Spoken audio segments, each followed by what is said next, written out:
D'art aujourd'hui s'attarde sur les planches. Au programme scène d'humour, farce cruelle et texte purement théâtral. Avec Sandra Zidani, on rit et parfois même on grince des dents.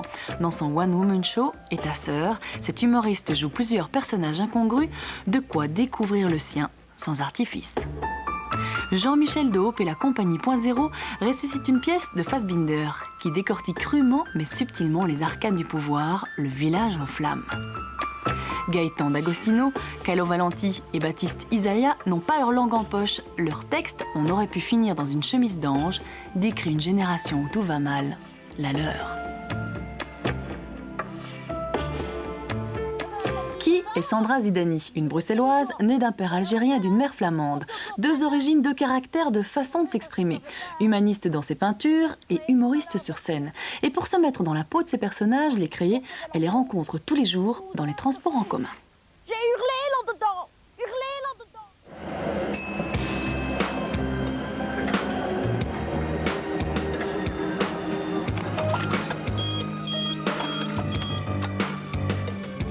Pas de papier, pas de fric, panique, là les flics. Charter pour immigrer, je pourrais pas me cacher. La misère, le soleil et les bourges qui s'en foutent. Et le Front National qui prépare ma déroute. Le camping, marée noire, ça me fout le cafard.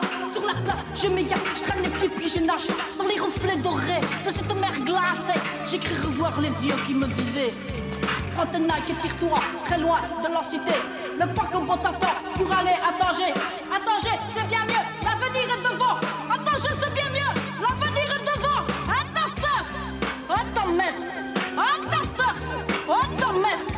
Nique ta sœur, nique ta mère, mais perds pas tes papiers. Nique ta sœur, nique ta mère, mais perds pas tes papiers.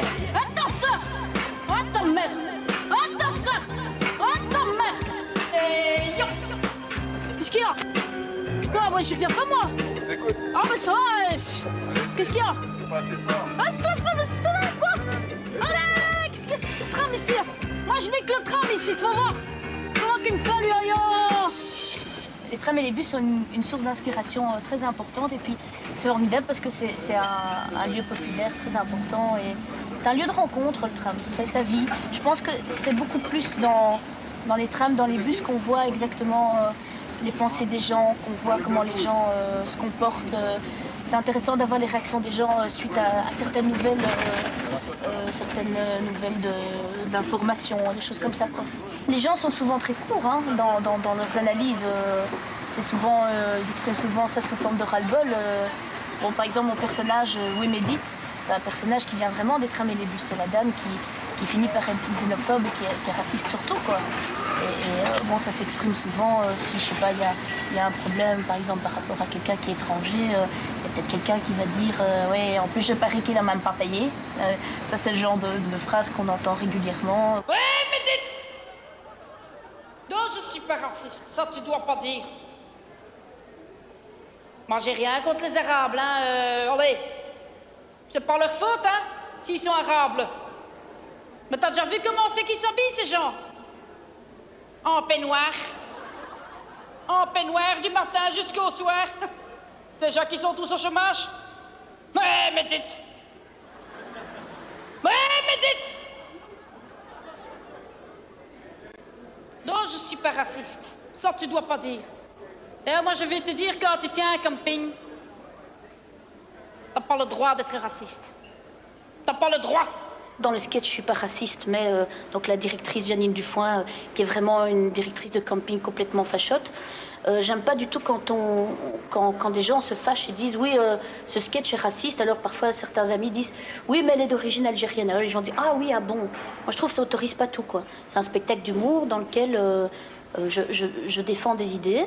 Donc le personnage est raciste, mais évidemment il est traité de façon tellement grossière, on peut pas imaginer 2 secondes que je le sois, quoi, à moins de manquer d'humour. Il existe incontestablement des différences culturelles entre les uns et les autres. exemple, l'arabe jette beaucoup plus facilement ses papiers à terre que l'allemand. L'allemand, il jette pas ses papiers à terre. L'allemand, d'instinct, depuis sa naissance, génétiquement, avant même de connaître sa mère, il sait où est la poubelle. Mais dites... Non, je suis pas raciste. Simplement, ces gens devraient comprendre qu'ici, chez nous, c'est chez soi. Et que chez eux, c'est chez lui. Chacun a sa prairie, hein, comme on dit. Dans l'humour, il y a deux types d'humour. Il y a par exemple l'humour façon Benny Hill. Moi, j'aime bien regarder Benny Hill, mais c'est fast-food. C'est-à-dire que c'est de la nourriture, on peut le regarder en mangeant, ça dérange pas. On va dormir, on a tout de suite oublié, on va rien transporter. C'est un rire immédiat.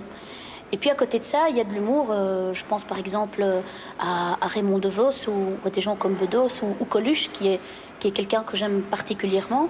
Eh bien, ce sont des gens qui ont profité du rire pour transmettre leur vision du monde. Pour moi, l'humoriste est un humaniste, avant toute chose. C'est quelqu'un qui, à la façon d'un philosophe, donne sa vision du monde. Mais non, c'est pas une question de racisme. C'est une question de feeling. Et puis je vais te dire en commerce, hein, un client, c'est un client. Le Hollandais, par exemple, c'est un mauvais client. Oh. C'est un mauvais client. Oui, mais c'est un client quand même. Puis avec le Hollandais, t'as toujours des compensations. Tu peux toujours lui vendre le pain de la veille à moitié prix. Il est toujours content. Et le Français, par exemple, c'est une grande gueule, hein. Oh oui, c'est une grande gueule. Oui, mais c'est la même gueule que nous. La même langue, la même religion.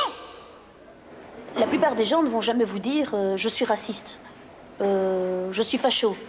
Il y a des gens qui vont dire oui, je vote Front National parce que j'ai eu des problèmes avec des Arabes. Donc ils vont toujours essayer de trouver un justificatif. Personne n'est fier de dire je n'aime pas telle personne à cause de sa race ou de sa différence. Ça, personne n'osera dire ça. Et personne n'aime le penser. Mais inévitablement, on est chacun sujet à entrer l'exclusion dans son quotidien. Et donc, il faut être tous très, très vigilants.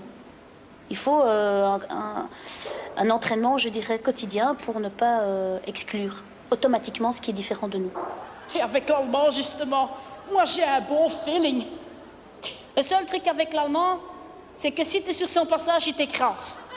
Mais bon, quand tu le sais, tu sais, la contre, hein, On a eu des problèmes comme ça l'année dernière, hein, avec Johan. Sans le faire exprès, il avait écrasé Dieudonné. C'est dans le noir, il ne l'avait pas vu. Pourtant, je leur disais à ces gens, hein, la nuit, on ne vous voit pas. Noir sur noir, ton sur ton. Faites-vous tatouer un catadioptre. Mettez un bracelet fluorescent. Bon, t'as pas pire sûr qu'un type que tu vois pas, hein. Et ce qui devait arriver, arriva. Et c'est dommage, parce que Dieudonné, à part la couleur, il était comme nous, hein. Dans un monde où maintenant on a accès très fort à toutes les cultures différentes, il y a encore quelques petits lézards qui se placent et quelques petits problèmes où on n'a pas l'habitude encore d'appréhender la différence. C'est vrai que par exemple moi-même quand j'étais en Thaïlande, j'ai vraiment entendu des gens qui disaient à côté de moi, à un moment où il y avait de la pluie, venir de si loin pour avoir de la pluie. C'est quand même triste, hein. Ou bien des gens qui allaient chez le type du coin, le belge, qui avait vraiment ouvert un restaurant belge parce que ces gens n'aimaient pas le riz. Et de toute façon, ils ne voulaient même pas y goûter, quoi. Donc il y a effectivement des gens qui vont en disant « Oui, on va en Thaïlande, on a du soleil, c'est pas cher, et on va. » Et puis ils vont de l'hôtel à la plage, de la plage à l'hôtel, de la piscine à l'hôtel, s'ils sont trop fatigués. Et ça s'arrête là. Il y a un refus de connaître la différence. Et donc, automatiquement, on a peur. Robert qui me regarde, il me dit « Mais qu'est-ce que tu fais ?» Je dis « Bah, quand même partir 15 jours en Thaïlande, fait quand même pas mourir de faim là-bas. » Il me dit « Mais t'es folle, toi. Pars à l'hôtel, hein. Pension complète, hein. » Ah ouais, moi je savais pas, hein. Déjà, je croyais qu'on allait en voiture. Quand j'ai vu qu'on prenait l'avion, on dit 12 heures de vol. J'ai hurlé là-dedans, hurlé là-dedans, hurlé là-dedans. On a fini par me mettre un coussin sur le visage pour me faire taire. Quand on a atterri à Bangkok, j'ai dit écoute, je ça plus 2 fois, hein. On m'a dit oui, mais il y a encore le retour. Et alors, dit, là-bas, des tailles partout. C'est peut-être un détail, hein, mais moi, ça m'a frappé. Et alors, ces gens, des sourires jusque-là, toujours vouloir te faire rentrer n'importe où. Moi, j'ai trouvé ça bizarre. C'est vrai, chez nous, les étrangers, tu tires la tête, tu fermes la porte, hein.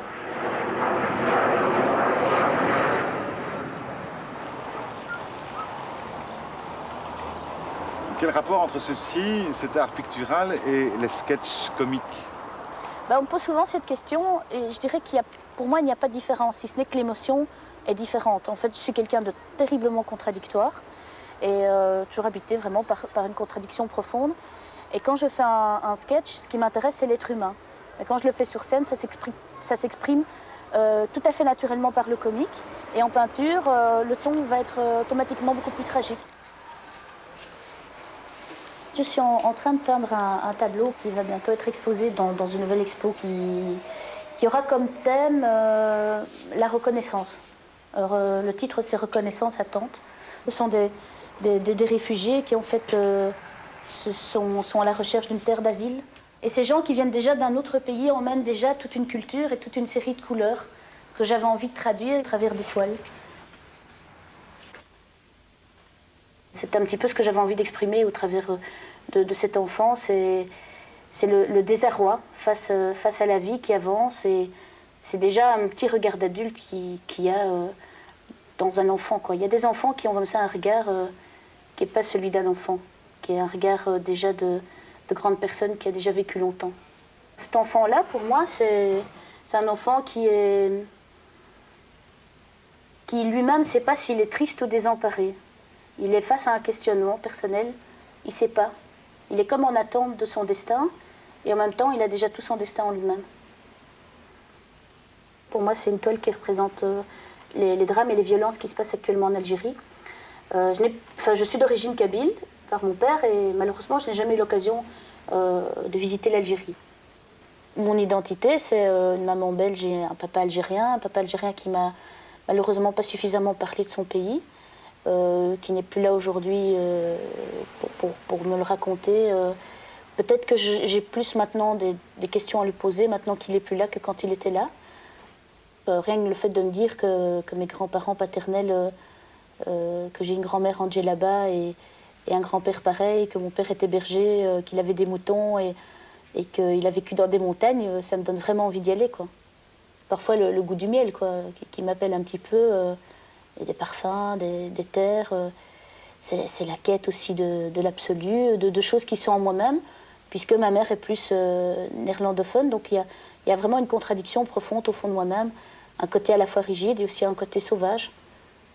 C'est peut-être ce qui crée le côté humoriste, je crois.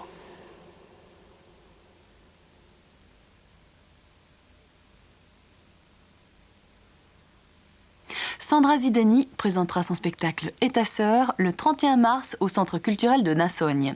Ces toiles seront exposées dès le 9 avril à la galerie Artefact à Woluwe-Saint-Lambert.